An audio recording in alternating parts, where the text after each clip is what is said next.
ఓ వ్యక్తి మంటల్లో చిక్కుకొని బయటికి వస్తున్న దృశ్యాలు కూడా కనిపిస్తున్నాయి. అయితే అతనెవరు, ప్రమాద సమయంలో ఫ్లైట్ లో ఎంతమంది ఉన్నారు అనే విషయాలపై ఆరా తీస్తున్నారు.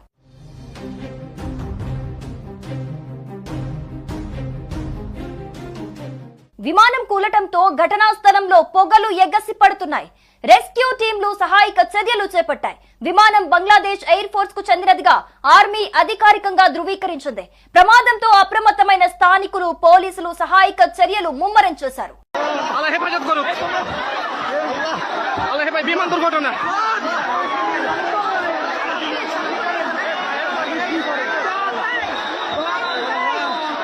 বিমান দুর্ঘটনা সুবহানাল্লাহ, আল্লাহ হেফাজত করুক।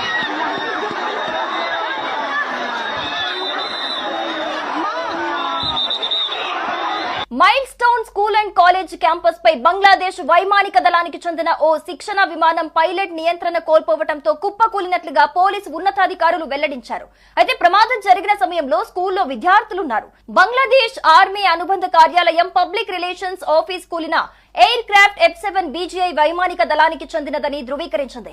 ఈ దుర్ఘటనలో ఇప్పటి వరకు ఓ విద్యార్థి మరణించగా మరో 4గురికి తీవ్ర గాయాలయ్యాయని అగ్నిమాపక అధికారి లిమా ఖాన్ తెలిపారు. మరోవైపు స్పాట్ లో సహాయక చర్యలు కొనసాగుతుండగా మృతుల సంఖ్య మరింతగా పెరిగే అవకాశం ఉన్నట్లుగా తెలుస్తోంది.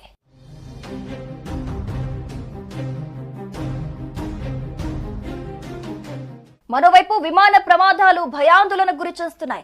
రోజుకు ఎక్కడో ఓ చోట విమాన ప్రమాద వార్తలను మనం వింటూనే ఉన్నాం. ఇటీవల ఎక్కువగా విమానాలను మళ్లిస్తున్నారు. కారణాలు